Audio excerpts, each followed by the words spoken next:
Ladies and gentlemen, welcome back. Welcome back. Episode 13. We are so excited to have you all listening today. I am joined once again by my wonderful co-host, Roger, Nacc. Nacc recently hit an 88 on an 18 course today, so we're going to refer to him as Bryce DeChambeau for the rest of the episode. But all jokes aside, well done. Well done. So yeah, we're very excited today, guys. This is the first episode in a series where we're going to be basically going over every single division in the NFL from fantasy football perspective. And what's so special about that, apart from the fact that like we're going through each division in and of itself, we're getting guests on each episode. So today we're joined with three individuals right now who's going to talk about teams within the AFC East. So we're very excited. Woo! Yeah, super pumped. The first of Let's eight, go. episode 13, lucky number 13. Let's get the ball rolling. We're not going to waste any time. We're not going to waste any time at all. We're going to jump into our first guest, Mr. Nick Boras, hailing from Ville Saint Laurent, Montreal, the resident New England Patriots super fan. While he's not being a super fan for the Niners and probably the Bucks, it all depends on what time of the year it is and who's playing for that team. But we'll leave the pleasantries aside, and we're going to jump right into a burning question that we have surrounding a very interesting position, a very interesting player, Ramondre Stevenson. Currently, Nick, first of all, thank you for coming on the show. I really appreciate you having taken the time out of your very busy schedule and jumping on with us. We really appreciate it. We're looking forward to to hearing what you have to say about Ramondre Stevenson, whose current ADP right now is running back 20. He missed the last four games of the most recent season with a high ankle sprain, but he got paid in the offseason regardless. He's got to sign a contract for 4 years, $36 million contract. However, now he has Antonio Gibson in the backfield with him. So, kind of want to get your take, how you're feeling as a New England Patriots super fan about his ranking, his ADP. Last year he finished as running back 27. So, do you think he's going to outperform that ranking this year? Are you buying his ADP at RB 20? Hi, first of all, thanks for having me, guys. For Ramondre Stevenson, obviously very biased because I am a Patriots fan. However, I think at the price right now, Ramondre Stevenson's is a bargain. Last year, we were drafting him like RB. I think he was going off the board around RB 13 as an RB2 with RB1 upside. This year, you could probably get him as an RB2, RB3, and I still think he has that RB1 upside. They have not drafted any running backs. They signed Gibson, but 3 years, I think 11.25 million, not super big investment. But the thing I like a lot about Stevenson this year is QB situation much better. An offensive coordinator coming from the Browns, uh, Alex Van Pelt. I think he was also like I think at one point an RB coach. At some point, he was also QB's coach. So he's been around. He's someone that really knows how to like he has enough experience that he's been around with RB coach, QB coach. Now he's the offensive coordinator. He was also offensive coordinator before. So what I like about that is that from the Browns, I mean, Nick Chubb was the guy, right? And Kareem Hunt wasn't so bad also as his sidekick. So Yeah. I think at RB 23, if the QB situation sort of figures itself out, I mean, uh, Brissett still could have a decent enough floor as a QB to at least bring them to the red zone often enough. And I think with even if it's Drake May or it's Brissett, they're going to be run heavy. And if Stevenson is the Chubb, I'm buying at the price RB 23. Like I don't know what you guys think. I like that pun. Mac, Yeah, what do you think? I think it was he's rated the 20th right now. I know you mentioned Chubb and Hunt. I don't think Ramondre and Gibson fall into the Chubb and Hunt category personally. But I mean that being said, RB 20 right now, like you have him. The people right after him are like Najee, Zamir White, which like I may take a flyer more on Zamir White just because he's going to command the backfield. But then you have people like Swift and like Warren, Jonathan Brooks, Zach Moss. So the only other person that I may decide to take over him would be like a James Conner, who's at like 27. But again, he's getting older. I do agree that definitely the QB position is definitely right now seems a lot better. You don't know Drake May might come in and start halfway through the year. You don't know how You don't know how they're playing those cards as of yet. So for sure, the offense should look better. But I'm just until I see it, I don't know if I'm buying too heavy on it. I think low end RB2, kind of RB3 also. I don't want to throw all my eggs in a basket for Ramondre. Like I'm not. He doesn't scream Connect. off the page for me at the moment. Just And Roger, what do you think? it's interesting. He was RB8 in 2022 with not that much of a better supporting cast. That was a Mac Jones year. Like I really like Ramondre, and when it comes iffy like these situations, I personally always go back to the talent, and the guy's really talented. That 2022 year, he had, I believe, 200 carries, 1,000 yards, 5 yards per carry, 69 catches, and I'm not really afraid of the Gibson piece because New England always has a pass catching running back, or they've always had a pass catching running back to complement more of the first and second down running back. And I love Nick's point about Alex Van Pelt, big running infrastructure that they've always had with the Browns. I know the Patriots made some improvements on the offensive line. That was one of the big points of contentions previously. So I think that's an easy bargain. The talent is there. The talent is there from his perspective. I agree to from a supporting cast standpoint, it might be I could see the reservations on that point, but I really like him at that bargain price. Nick? yeah, just quick on just I know you're saying you don't see Stevenson on the same.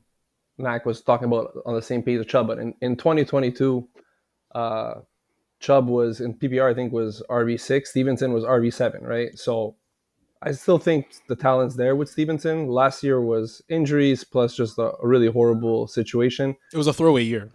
So Yeah, I'm it's not I debating think Yeah, the yeah. if talent for you're sure, but we're talking punting a year. if you're punting running You back, I know, think that's someone that you could get late that has top 10 RB potential. If you get a Drake May that's one of those rookies that come in guns blazing, he has rushing sneaky rushy upside. Drake May too. So I think the team could get better, and if he gets the catches, some catches, because Gibson's for sure going to command some, but if he gets some catches there, I think he could put up some big points, especially in the red zone. Rookie QB. Usually, it's nice to just punch it in. Uh,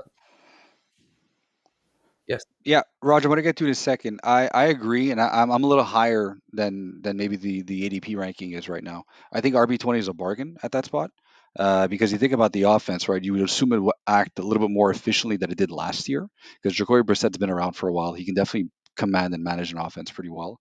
The wide receiver room is it's stacked. Like there are players on there. Stacked is a strong well, word, but stacked. Yeah, there's I depth. wouldn't go stacked. There's depth for sure.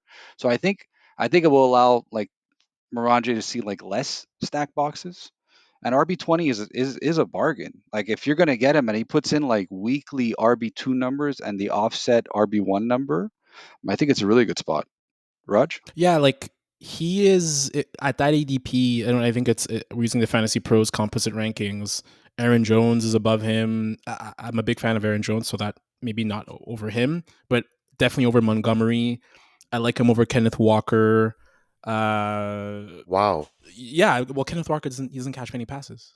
Like, and I'm a big Kenneth Walker fan. Like, he doesn't catch any passes. So I think there's like 2 to 3 players and that Montgomery too. Montgomery's a 2 down back. Like Montgomery's not playing third down, and if they're down, if the lines are down, Montgomery's not playing at all.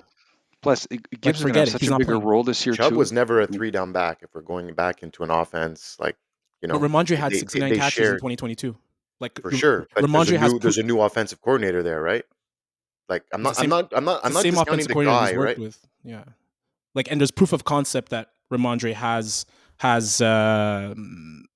caught a lot of balls. So No, for sure. Yeah. I'm just saying there's a new offensive coordinator there, right? Like there's a new guy there, and I'm saying we were comparing it to Chubb and Hunt, and how that kind of how that figured in. But Chubb was never that three down guy either, right? So your point to saying Montgomery's a two down back, I think Stevenson is going to maybe play more into that as well if the offense goes like it was with the Browns. That's just my point. on the con side, I mean, I still don't think it's going to be in the top 2/3 of the scoring, right? Patriots. So as much as he might get them to punch them in, there just might not be that many touchdowns out there. But Opportunities, yeah. Yeah, I think exactly. You might though, not get to the red zone as much. as long as the price Right. stays what it is, for me, I love it. If he starts rising too much with some Drake May hype, then I agree with you, Nacc. But I think right now it's great value for a starting running back Yeah, on a I team don't that see many people will run, under. right? I don't see many people under him. Yeah, because he was drafted. Well, I won't say he was overdrafted, but he was drafted quite high last year, and obviously didn't live up to the hype. So this year, I think a lot more people are going to be fading him. So you could definitely get him as a value pick, because he won't even necessarily go as RB20. He might go after that, right? Because people are going to be a little more Such a write off. tepid and scared, Such and a write off last year with the offensive yeah, the coordinator whole offense was a situation. write He off. was Yeah, injured, bad QB Yeah, play. everyone yeah, drafted yeah. him high because of 2022. Yeah, exactly. So he can be a great value pick this year Yeah. too. And if you're looking at the zero RB strategy, which I know we've spoken about quite a bit on the pod, about people might be fading the running back position if you're not going to get one of the top end guys. Ramondre coming back at RB20 or even like later than that would be great value. Great value. And two, Especially for us, how we prioritize two QBs. Yeah, Nick, I think you're going to jump on that right now. yeah, exactly. I was gonna say with two QBs, if I like getting my second quarterback before potentially my second running back, or if some values come that you don't get any running backs, a bit like Nacc last year. Well, if you end up getting a bit later Ramondre Stevenson and a James Conner, hey, you're stacked at your quarterbacks and your receivers. You're, at least for me, I'd be happy with that. Yeah. Yeah, hard to agree. Hard to disagree. Well, listen, Nick, thank you very much for coming on. I don't know if you have anything else to add before we let you go. No, go Patriots. I like the draft. They had got some O lines. Polk, which was the number 2 to Romo Dunze. I think we spoke a bit yesterday, Fab. So I think we're gonna see Yeah. hopefully a different Patriots offense. Last year I did not watch many games. It was not pretty with Mac Jones. So I'm hoping at least for a bounce back here and beat at least. You're gonna talk to some Jets and some Dolphins and Bills fans. I hope at least we're not at the bottom. I hope at least we finish at least third instead of last, which most people are predicting the Wow. Patriots. So. Yeah, I think you guys are going to go 0-6 in your division, but that's just me. I We'll don't know save it about for 0 another and time. 6. They usually Is, beat the Dolphins. is Tom Brady coming back? To Vegas. Nick, thanks so much for jumping on, man. I really appreciate it. Thanks, Okay. Thanks, man. You Burris. guys are doing great. Thanks, Nick. Bye. So that was Nick Burris talking about the New England Patriots. So clearly he's pretty high on Ramondre Stevenson, and I can't really disagree. Now we're gonna jump over to the New York Jets, the second team in New York. We're gonna bring on Mr. Spiro Vavudis, who is the resident New York Jets aficionado. Very happy to have you on right now, Spiro. Thank you very much for taking the time out of your super busy schedule. We're going to talk to you real quick about Brees Hall. Very interesting running back as well. Probably more than Ramondre Stevenson, I would think, especially how he's finished the year strongly last year, even though he got off to a bit of a slow start. But the Jets in general last year, I think we can all agree their season was a wash. But you know, the assumption that Rodgers is going to be healthy. They've added some wide receiver weapons in Mike Williams. Will that open up more space for Brees Hall? And do you think he'll be able to live up to his RB2 ADP? Currently, he's being drafted right after CMC as a second running back. Last year, he finished RB6.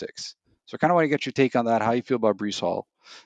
So want to get how you feel in that regard. Before I start, I want to give a big shout out to the 2021 second overall pick, Zach Wilson. He got engaged yesterday in Italy, and I find it really amazing that someone finds some use for him, because he was absolutely useless to the Jets for 3 years, and the pain he caused me and many Jets fans around the world was not it was unswallowable. Especially after all the Wow, hope that we had last year with what a Aaron Rodgers word! coming Is in. that a word? I just I made don't it a know. word. Yeah, Yeah. that's made up. Yes, This is a podcast first, ladies and gentlemen. Thank you so much for tuning in. So yeah, unswallowable. Brees Hall. Uh, I have no doubt that everyone around and everyone is really high on Brees Hall. If you dig a little deep into what Brees Hall is coming into, the situations, getting into the pros and the cons, he has the opportunity to really explode this year. And last year, yeah, he did have some good yardage and some good numbers. The quarterback situation wasn't that great. Actually, it was terrible, like we just alluded to. But he was coming off an ACL tear. right? And it takes time to come back from an ACL tear. So yeah, he got his first full season in, and I think this will be his first real season to shine. What has he got going for him? Well, Aaron Rodgers, yes, he's still 40 years old, but it's still Aaron Rodgers. A lot better than Zach Wilson. Again, I'm sorry for ripping him so many times, but better than Zach Wilson and better than Trevor Simeon. He's also got a much better offensive line. Maybe not the best offensive line in the league, but anything could have been better than that. I mean, smoke, like it was a horrible offensive line last year. It was just like a makeshift offensive line. So I think that's great, and he's got great wide receivers they're going to be able to drag defenders off to. Garrett Wilson, Mike Williams, who's I mean he was great in San Diego. Let's be serious.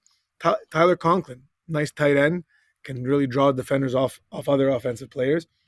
And a little, I don't know if you guys touched on this at all in on your draft analysis, but they drafted a fourth in the fourth round. They drafted a running back, Braylon Allen.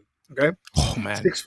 we did touch on him. Yeah, we did. But Yeah. go ahead. He's a So beast. he's 6'1", 240 pounds. Okay, the guy is a bruiser. He's gonna take. I mean, this could be a pro and a con. Fine. He's gonna take a lot of short yardage, the short yardage plays. Maybe steal some of that goal line thing, but it's gonna take a lot of bruising off Brees Hall, right?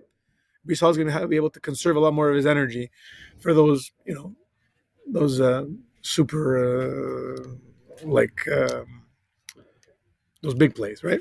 Those big runs that he has. Yeah. Those big runs. So I think that'll help, and it'll hopefully keep him healthy throughout the year. So look, RB2 is a little. It is high. I think CMC is going to regress a bit.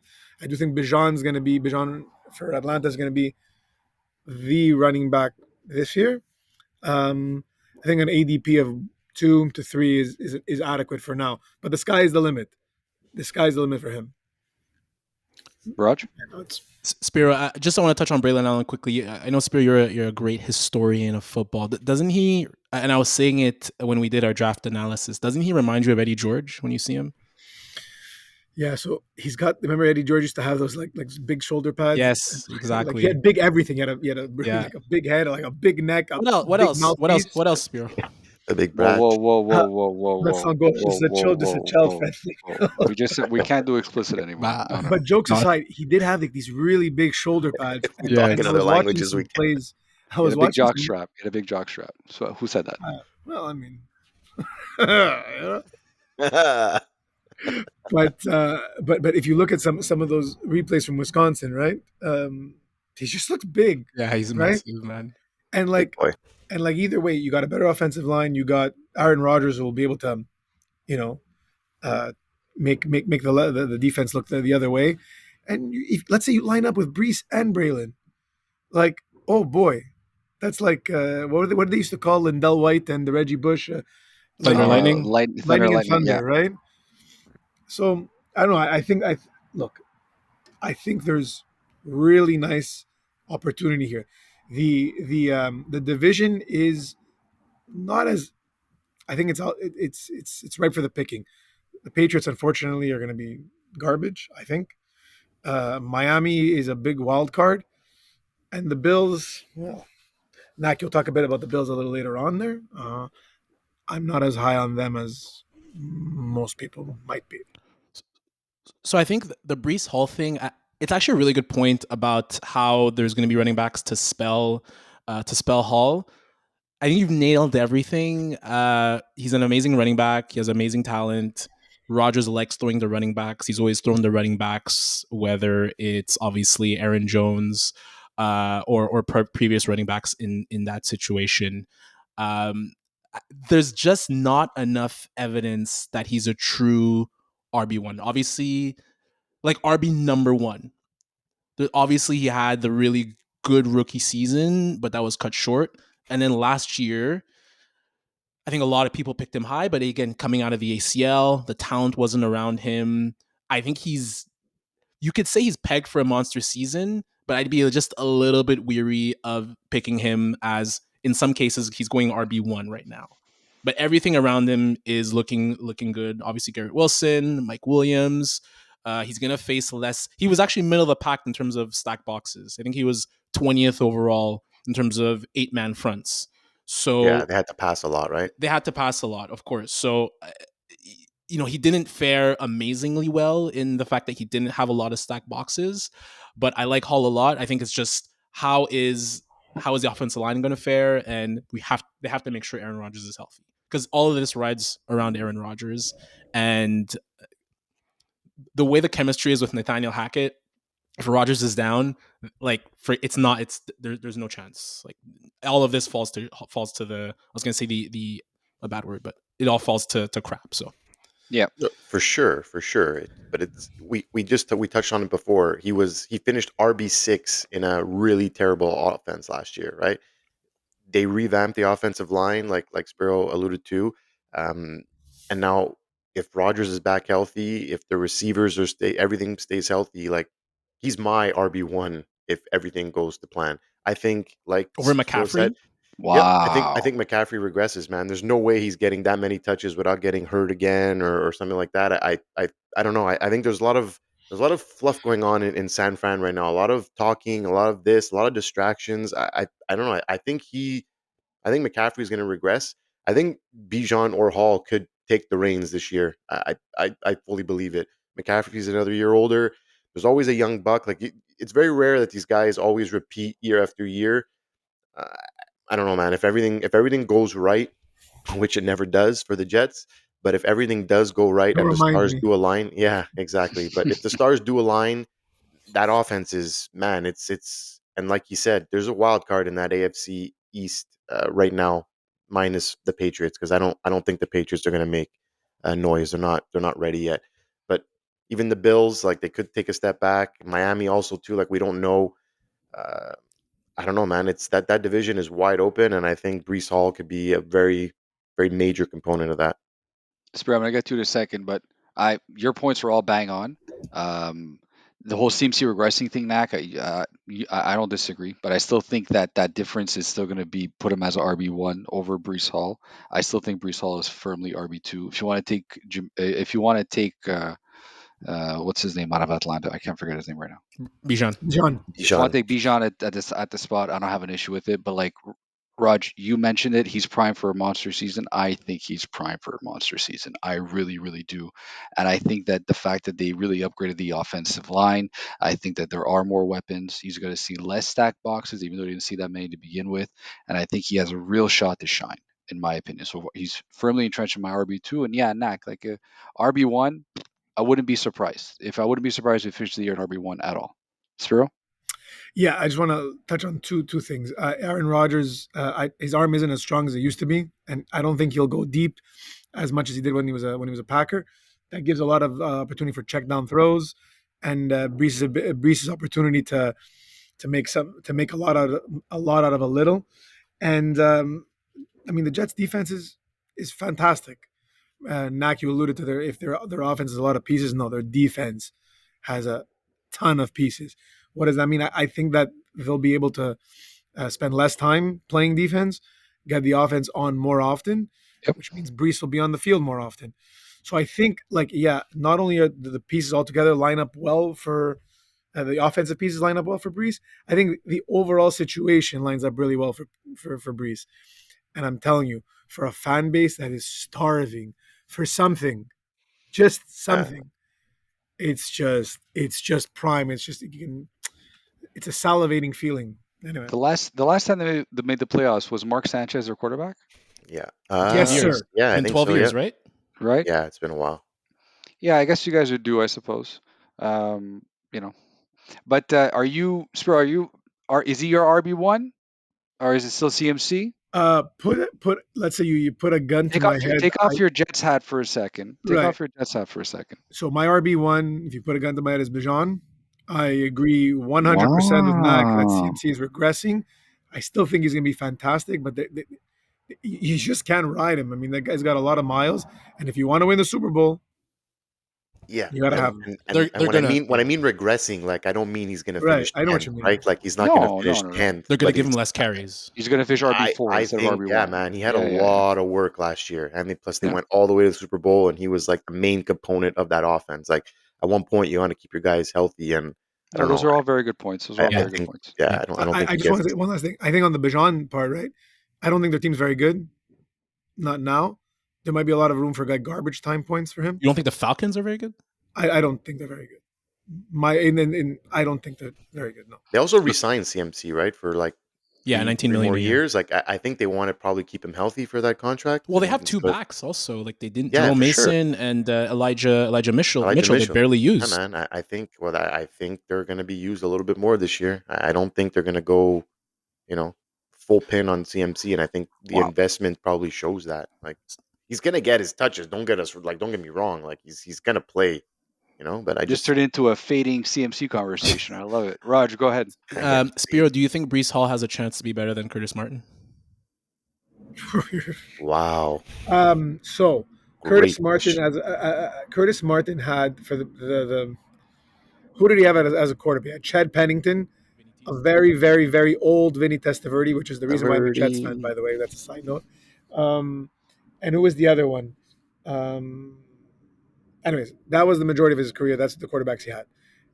He has Aaron Rodgers now. Could he be better? Well, he's got to be better this year, next year. The team's better. The team's better.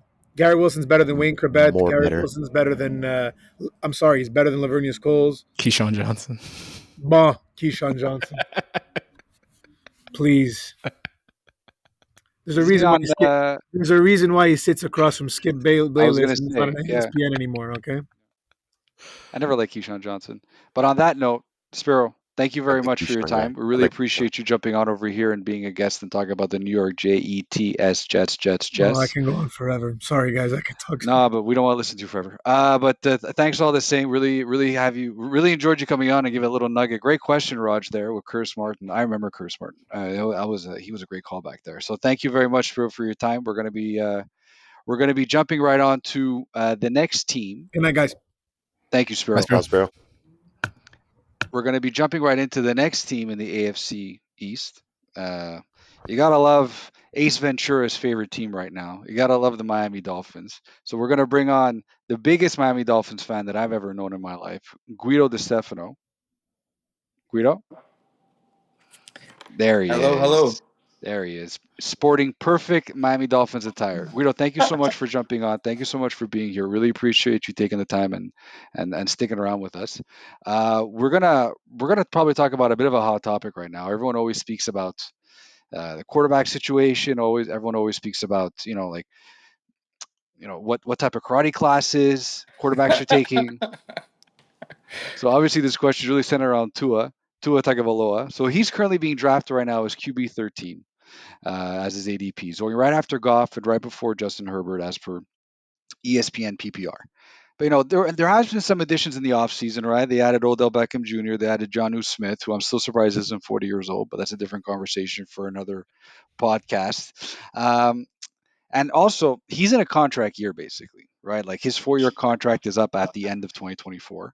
So we're trying to figure out, what do you think? Is he going to outperform his ADP? Is he going to finish better than QB 13? 5 year contract. Was a 5-year contract. Anyways, it's the end is after this year. Um, so last year finished as QB 10. Kind of want to get your take on the additional pieces and where he's at right now. Do you think realistically being drafted as QB 13 in ADP is a good spot for Tua? So, first of all, thank you for having me on.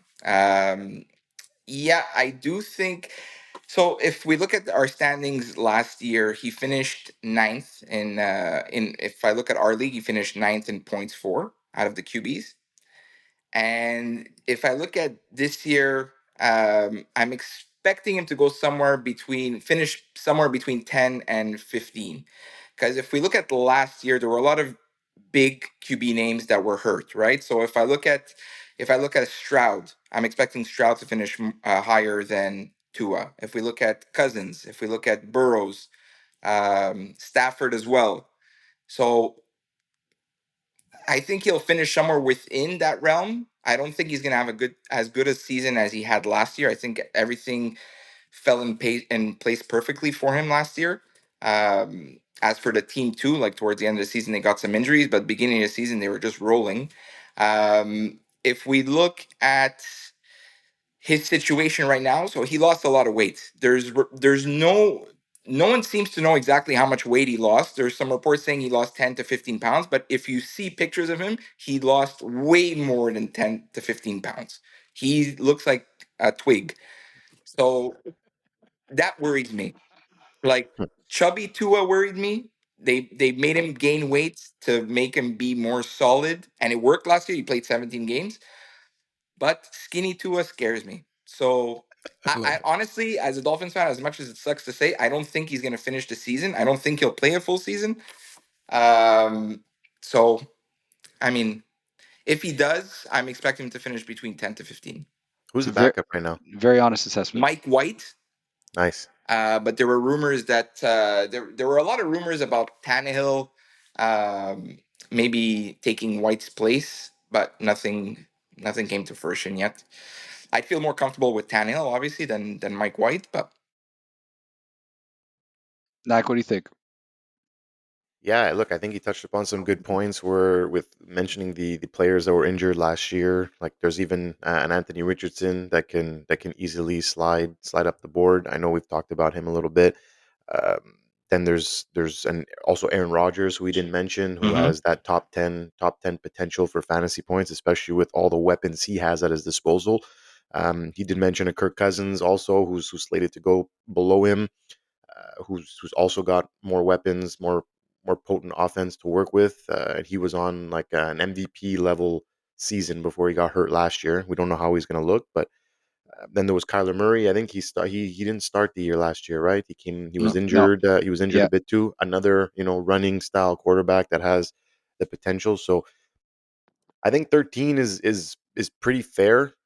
I don't really see like it's pretty good. I still think he's a top 15 QB in fantasy. He's we talk about weapons. He's got Waddle on one side. He's got Tyreek on one side.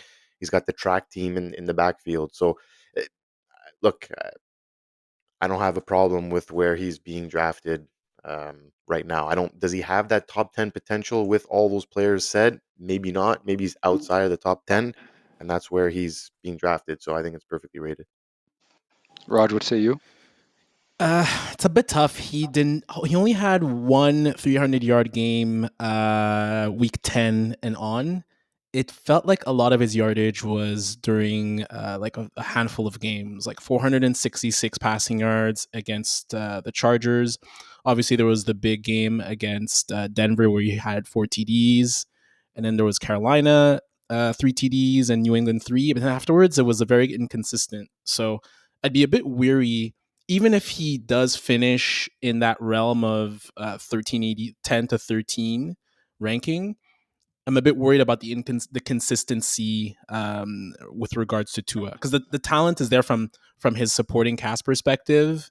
Obviously, with all the running backs and the amazing pass catchers, like the talent is there. And they build an offense that is catered towards him, getting rid of the ball really quickly to really amazing athletes.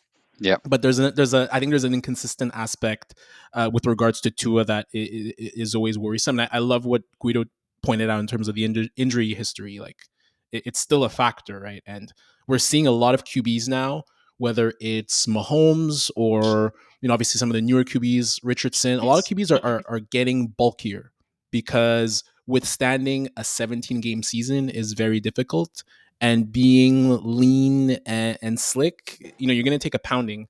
And having weight, we've seen what, like, literally Mahomes has said this. A lot of QBs have said this. We've seen Mahomes what he looks like without a t-shirt.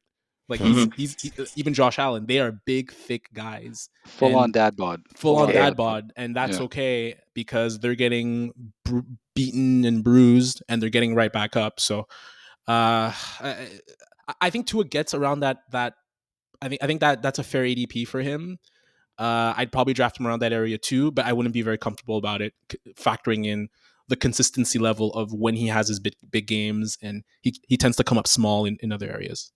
So I actually had Tua last year, and the beginning of the season he killed it. He was absolutely a monster. And he did really really well. But the problem though is that towards the end of the season everything slowed down. Just the Miami offense in general kind of slowed down a little bit, and you really saw it with how it affected his play in general, right? Like as far as a quarterback far as like real football, how as far as that's concerned, I think he's a good quarterback. But from a fantasy perspective, he's much more on the low end QB2 for me. So for me, QB 13 in my ADP is a little bit too high. Because I had him last year, and last year towards the end, like he was putting up like QB2 numbers. He wasn't putting up QB1 numbers like in the beginning. And plus, you don't really have the rushing upside that you would normally have with those QBs that, Yep. we alluded to earlier on in the segment, right? He's not going to run. There's the injury history there. And whether he's light, the fact that he's lighter now also concerns me as well. And I like he's probably going to be good for 4,000 yards passing, which is phenomenal. But he's going to get you like what 100 yards rushing, maybe get the off rushing touchdown. Like I don't see QB 13 as an ADP for him living up to it. And you look at the guys that are going after him. I know we touched on a few of them, right? But Jaden Daniels, he has a much better upside. Trevor Lawrence, okay. Caleb Williams, I'll take a dart at Caleb Williams instead of taking Tua at the QB2 spot. Kirk Cousins, Stafford, Rogers. I mean, these are all guys that, like, in my opinion, the floor is higher, and so is the ceiling too. I'm fading a little bit on Tua. I really am. QB 13 might be a little bit too rich for my blood. Just the rushing thing though, Fab. Like I'm looking at Stroud. He only had 39 carries and 167 yards. Like even Goff, who I guess Goff is on that ADP, but I think Goff is a more consistent passer, though. I think Goff, you're going to be like you mentioned. He only had one 300-yard passing game. no, he didn't just have one, but like in the second half, yeah. Yeah, but like so, I feel like Goff is also operating a very good offense. I'm not going to knock the Miami offense at all. The offensive line for Detroit has already been established as being one of the better, if not the best, offensive lines. So that's going to keep him upright. So if you're talking about from a fantasy draft perspective, I'm much higher on Goff. Well, I'm higher on Goff than I am on Tua because I think you're going to get the full 17 game slate out of Goff. Whereas Tua, the injury concern is a concern. And as Guido mentioned just now, the fact that the guy is like he's the weight of like a few feathers right now, like yeah, I'm worried about that. His Yeah, and offensive line didn't get much better either.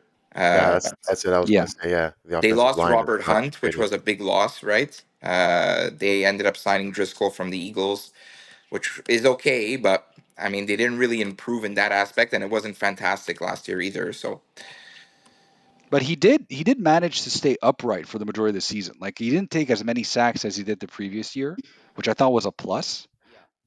So there is that is in his favor. So from a health standpoint, like I hope he doesn't get injured again. I hope he doesn't go through another concussion. I hope like that's just it's ridiculous. And those images were frightening in the season past, right? The guy had like 4 concussions in 2 games or whatever it was, right? And just No, trotting no, on a no. It was his corpse back. right It now. was his back. It was his bad. that's what I don't that's what I don't understand either as a fan. Like they put a lot of emphasis on him putting on weight last year, and it paid dividends last year. He had his best season, and he played all the full slate of games.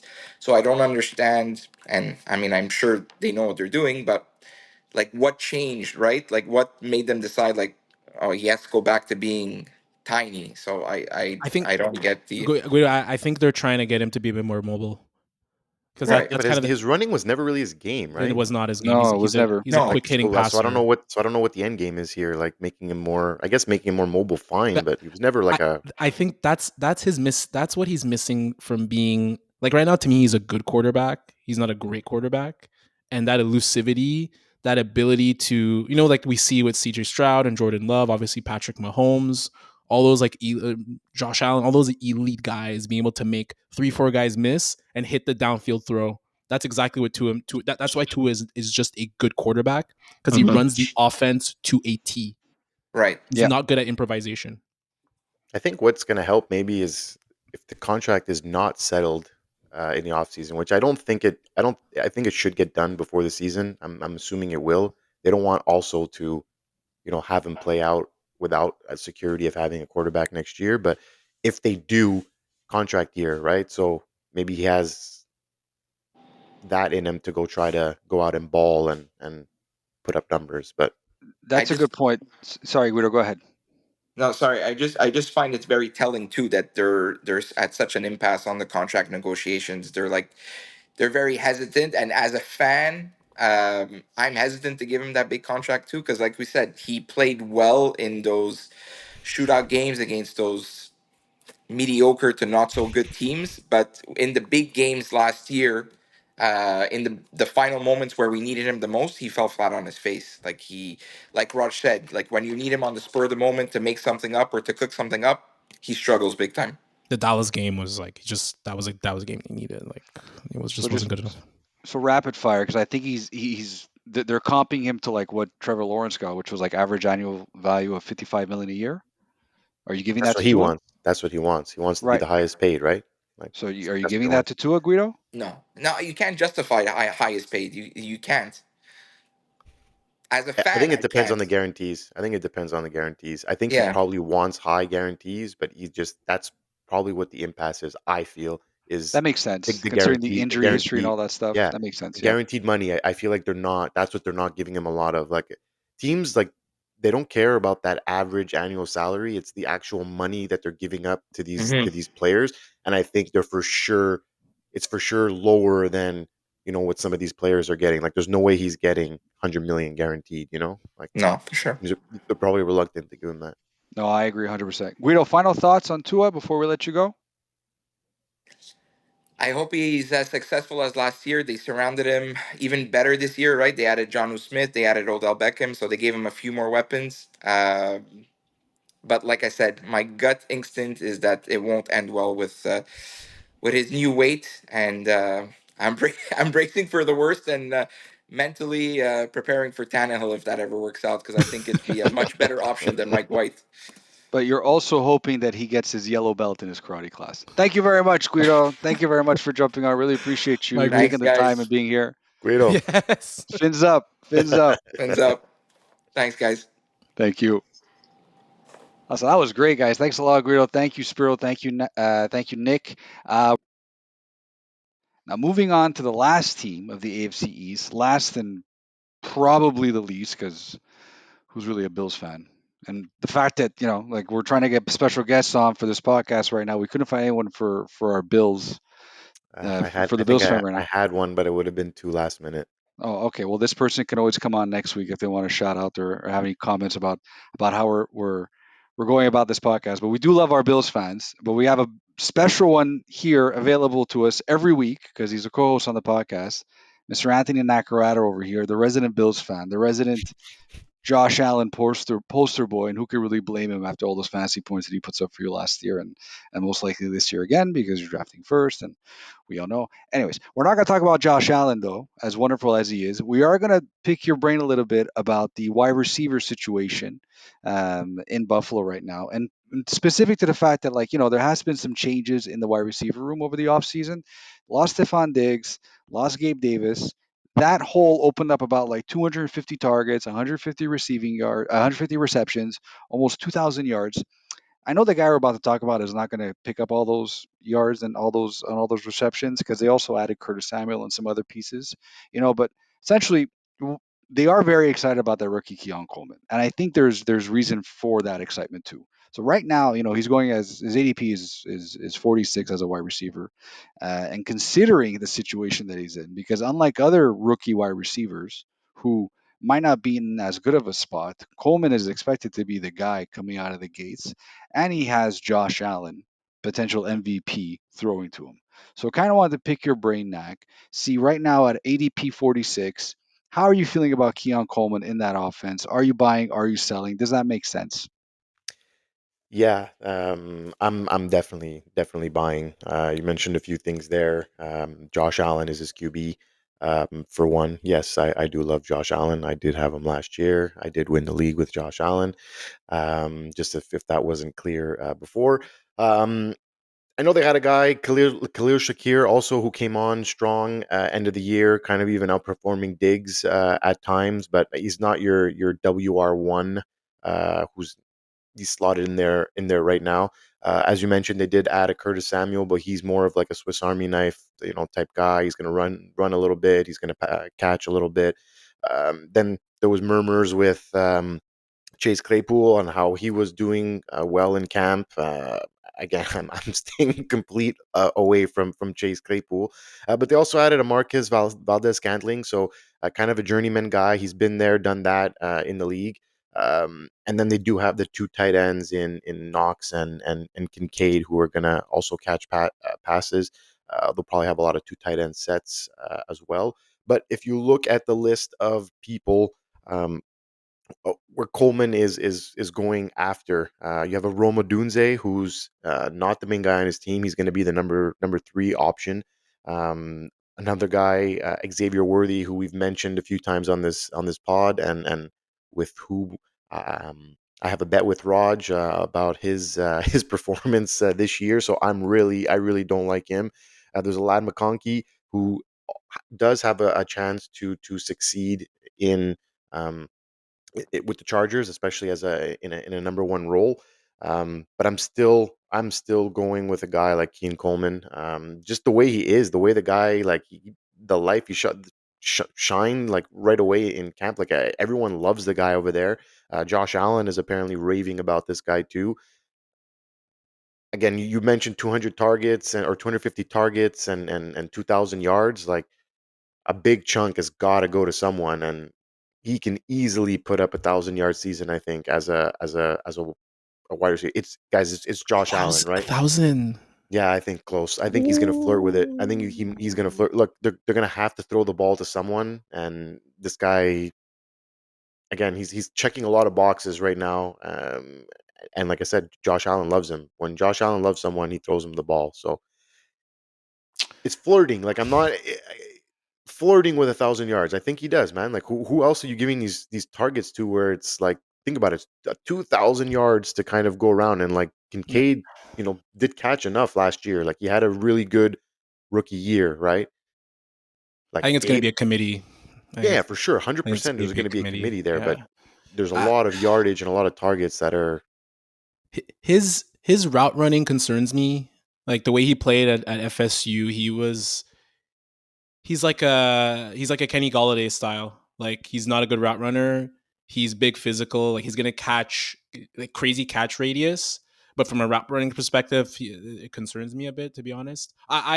We you guys remember we had the episode for free agency. Like I think Curtis Samuel, because he has the familiarity with Joe Brady when they were in Mhm. Carolina. I think he's going to be the main guy there. I think he's going to be the WR1 there. He's had a 1,000 wow. yard receipt. Yeah, yeah. Wow. No, the WR1. WR1. Well, Yeah, he's even WR1 there. Yeah, yeah. He's yeah gonna be the he's even guy. He's Yeah, yeah. slated. he's right now slated Well, as a WR3 on the depth chart. he's slated as but Yeah, but that like chart's still like depth I don't put charts. much, Yeah, like yeah, I don't he's put much stock in it. guys. He was in a lot of cases better than Jahan Dotson. And in a lot of games, Terry McLaurin last year, he's had two very solid seasons with Eh, mediocre. Wait, with I'll give you Dotson. He's been disappointing, but yes. more I'm not games saying than I'm McLaurin. not saying he's better than I'm saying there was games where he was the better wide receiver than Curtis Samuel. And the way you mentioned him, like yes, he's a bit of a gadgety player. He comes on end arounds, use him in rushing, but he's a good route runner.